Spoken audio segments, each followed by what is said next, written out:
Hey, I'm Shan, mama of the girls. This is Cozy Womb Podcast. I discuss everything parenting and kid affiliated. This is season 17, and I appreciate you listening. Parenting isn't about being perfect. It's about being better so our kids have more opportunities. Hey, I'm kid number 1, Anya. Welcome back to season 17 of my mom's podcast. Hey guys, it's Kid 2 Ari. Welcome to Cozy Womb Podcast. Hey guys, welcome back to Cozy Womb Podcast. My name is Shan. I'm the mama of the girls.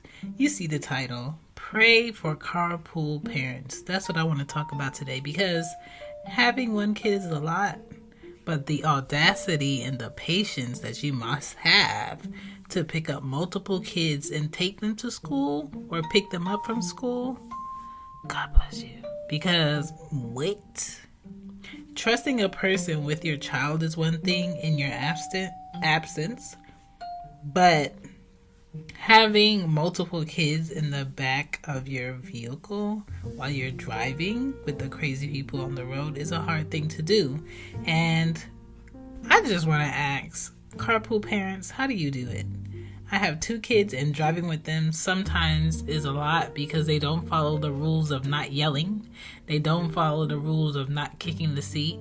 They don't follow the rules of maybe not bothering each other. So how do you do it with 2+ kids or 3+ kids? And I want to know and I want to talk about it. And I have some great information that you might want to write down for parenting news.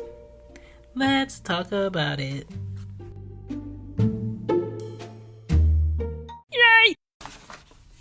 All right, y'all. I know you are here to hear about what I have to say about carpool parents. But before I get into that, for parenting news, I want to get into something that's very important that you should know and you should have and you should prepare for.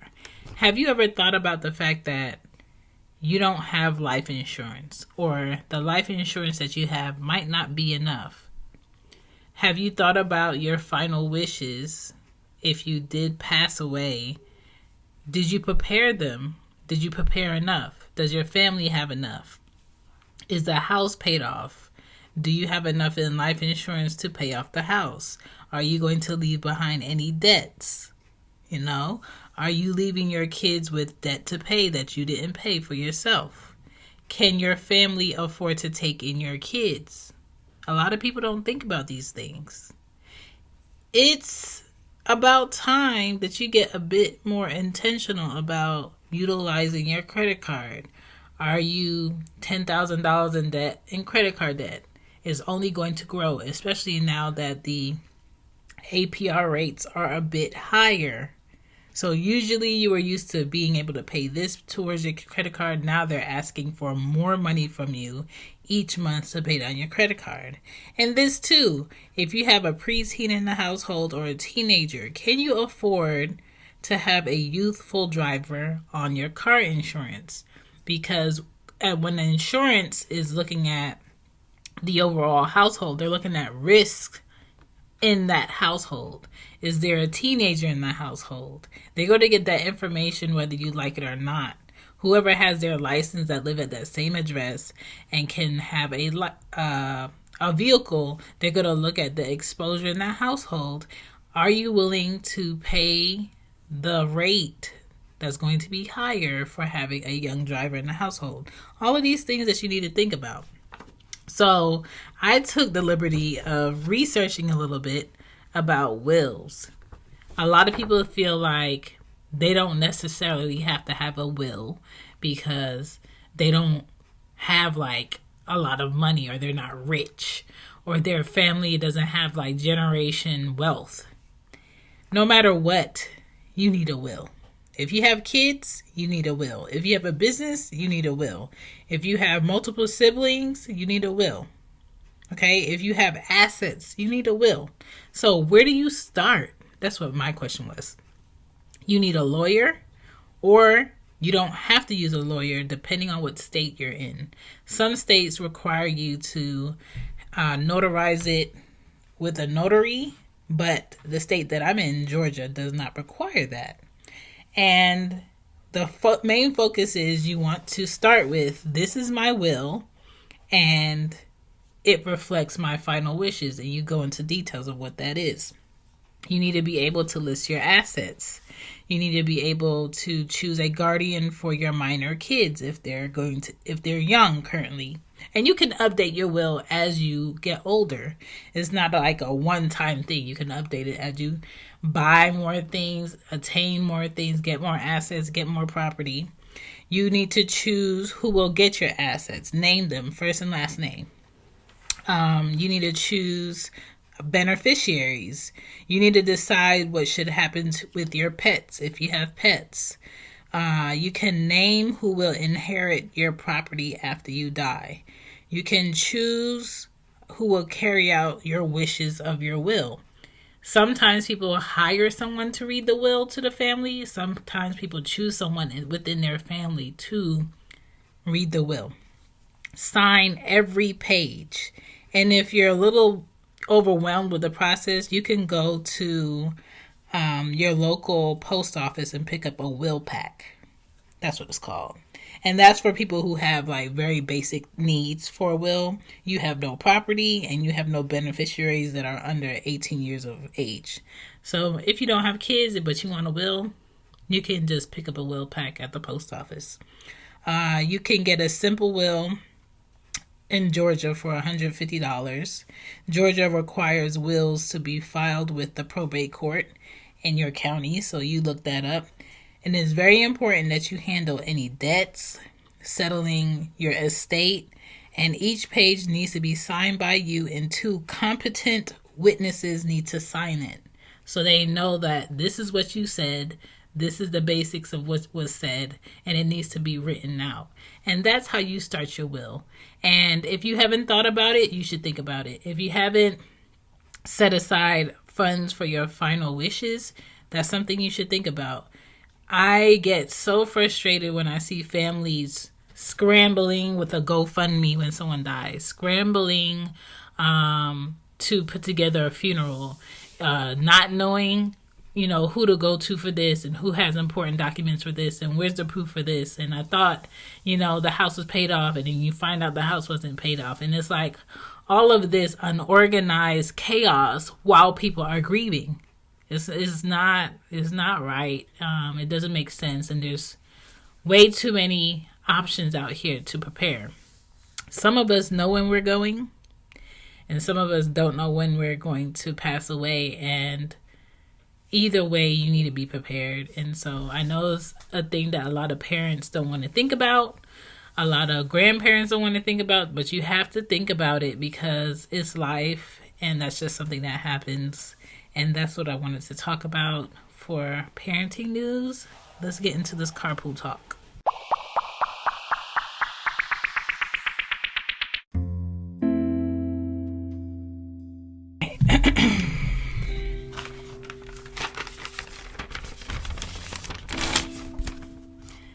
I take driving with kids very seriously. I get really anxious when I have kids in my vehicle that do not belong to me.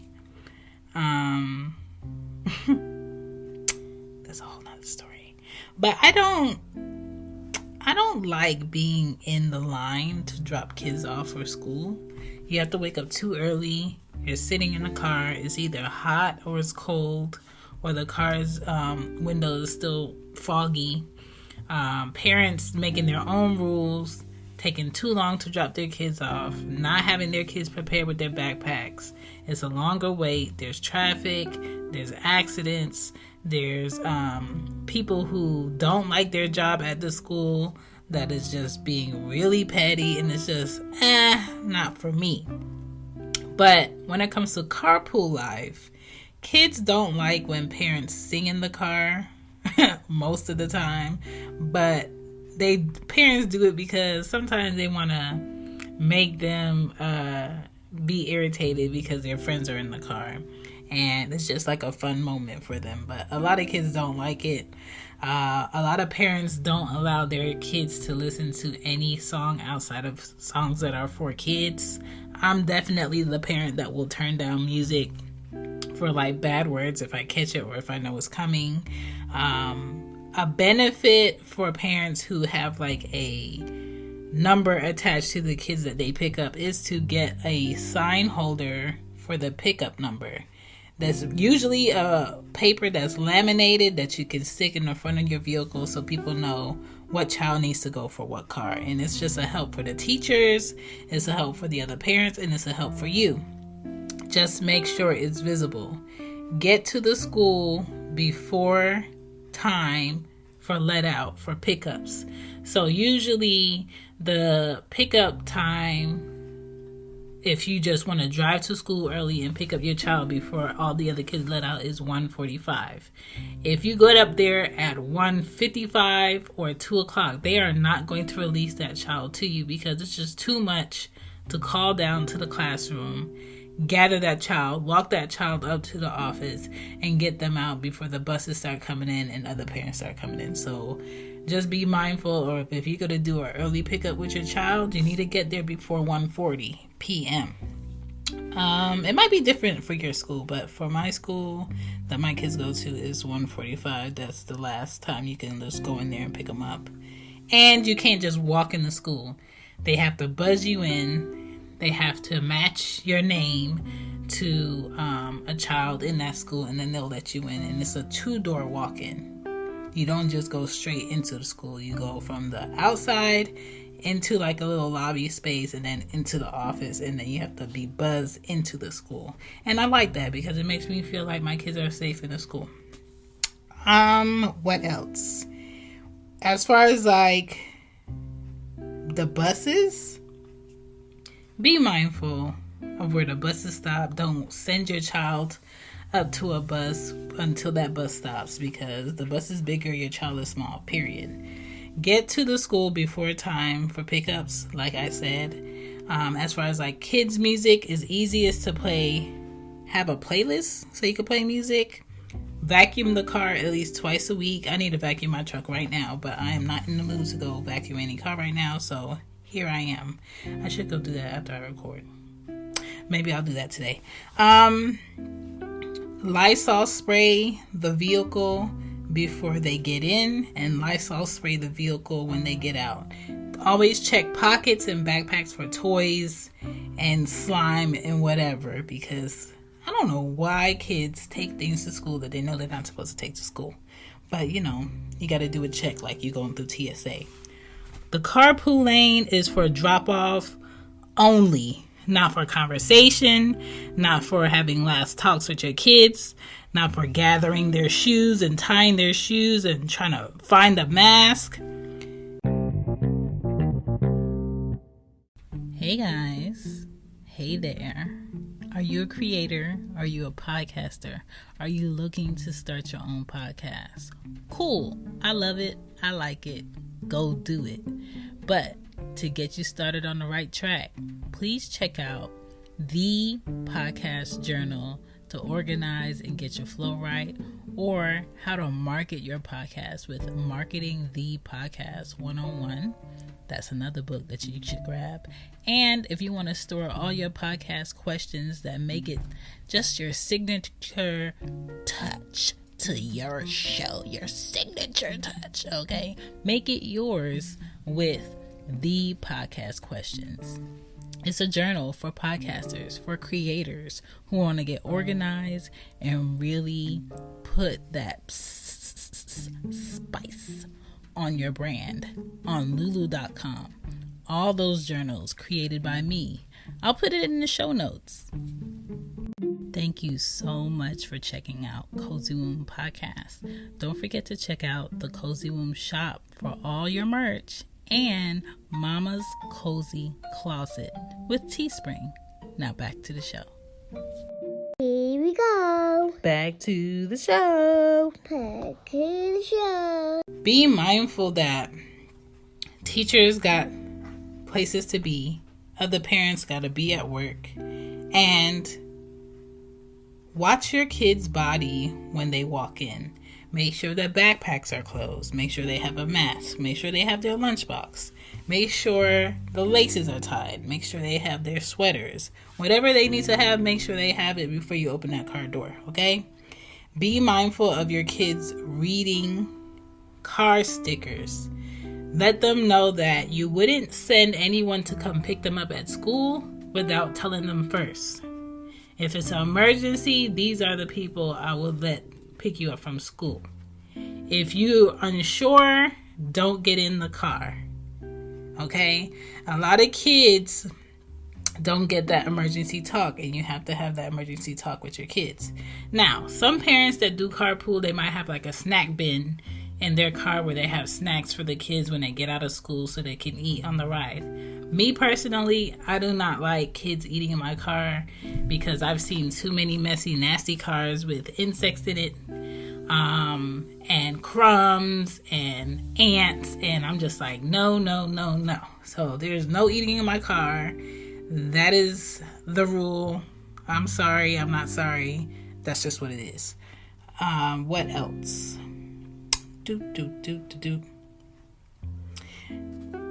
Please have sanitizer. Have wet wipes, okay? If you see them at the dollar store, if you see them at Home Depot, because Home Depot has a lot of good sales on a lot of cleaning products a lot of times, pick it up, put it in the car, okay? Always have extra emergency masks. Always have Band-Aids. As far as like vitamins, I don't keep that in the car. What else did I keep in the car? Pens to sign last minute stuff I have in the car. Sticky notes I have in the car. And just be mindful of your kids, okay? Just a heads up, loud engines in the carpool lane are very annoying. So if you have a quieter car, we appreciate you. If you have a vehicle that's touch and go, you might not want to be in a carpool lane. You might want to park that thing, turn it off, and wait for your kid to come out, and then turn it on and leave. This is the first time I've had a vehicle that I don't have to worry about. My first car, only 3 of the 4 doors work. My second car, I loved it. I loved the room. I love the space, but when it rained, the sunroof leaked, and sometimes my door wouldn't open with the key. Very annoying, and sometimes it would overheat, and it leaked oil, okay? Then my third car, it had an overheating problem, and it didn't have an oil leak. But I'm just like, when do I get a vehicle that works?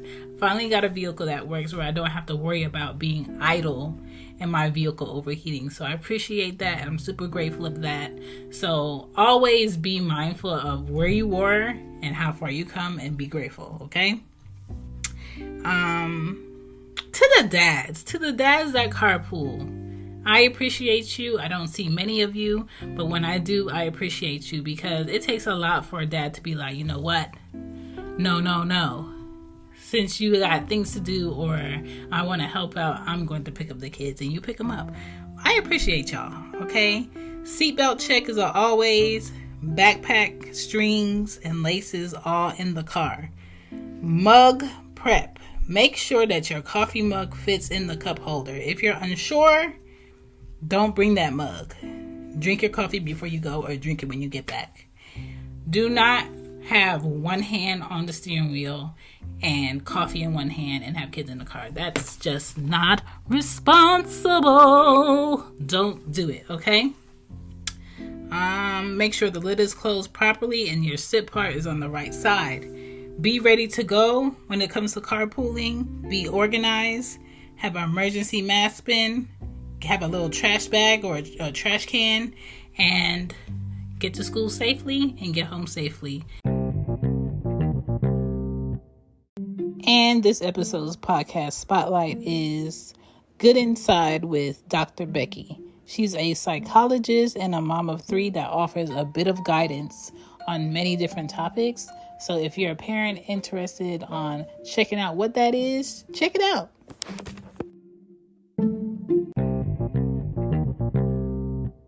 Thank you for listening to the Cozy Womb Podcast. My name is Shan. You can find me at the Cozy Womb Podcast or the CZYWMB Pod on Twitter, I believe.